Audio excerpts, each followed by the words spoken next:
Estamos começando a 7ª semana desse trimestre incrível que estamos analisando um pouquinho da nossa identidade, quem somos, um pouquinho da nossa história. E hoje nós vamos analisar um tema interessantíssimo, hein?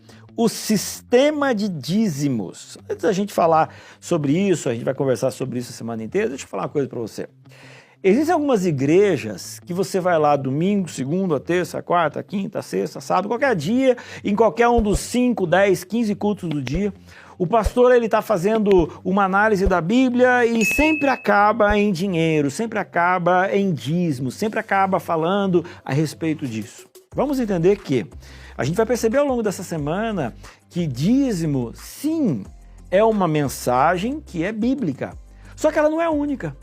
Então, como igreja, a gente tem que ter esse equilíbrio. A gente nem pode deixar de falar, porque é algo que a Bíblia fala, mas eu também não posso apenas falar isso, porque a Bíblia também fala a respeito de outras coisas e outros assuntos. Esse é um detalhe. Segundo detalhe, quando a gente fala de dízimo, a gente tem que tomar muito cuidado com aquela ideia de que, não, é o seguinte, você tem que ser fiel a Deus, porque daí vai cair sobre você, assim, bênção sem medidas. Isso é verdade ou é mentira? É verdade. Quando você é fiel a Deus, Deus também ele retribui isso em bênção. Só que, quando a gente tem essa intenção, a gente não está sendo fiel a Deus, a gente está sendo, na verdade, fiel a nós. Porque imagina só, se eu devolver ao Senhor o dízimo de R$1.000, mas ele me devolver R$100.000, é o melhor negócio do universo.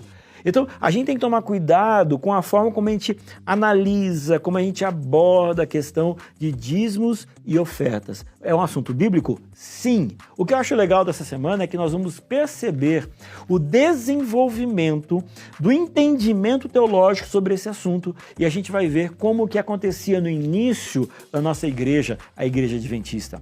Rapidamente, quando você olha para os registros históricos da Igreja Adventista, você percebe que quando esse movimento começou, as pessoas elas faziam e não ganhavam absolutamente nada. Na verdade, elas que doavam o que elas tinham. Elas doavam a casa, elas doavam trabalho, elas não trabalhavam em outras coisas, principalmente aqueles primeiros pioneiros, eles dedicavam toda a sua vida a esta obra e não ganhavam absolutamente nada. Só que chegou um ponto em que eles não tinham como sobreviver. E como eles não tinham mais como sobreviver, eles então instituíram um sistema de coleta. Era tipo assim, olha, semanalmente aí, quem puder ajudar um pouquinho, porque daí temos um pessoal, alguns pregadores, alguns pastores que estão morando aqui próximo, outros estão um pouco mais longe. Quem puder fazer uma doação aí, vai doando que a gente vai distribuindo conforme eles vão tendo a necessidade. Num primeiro momento, era assim que funcionava. Era uma doação meio que voluntária. Eles não tinham ainda o entendimento teológico bíblico a respeito dos dízimos. E isso é interessante, né? Porque, veja, 1844, esse grupo começa a se reunir. 1863, esse grupo se organiza como Igreja Adventista do Sétimo Dia.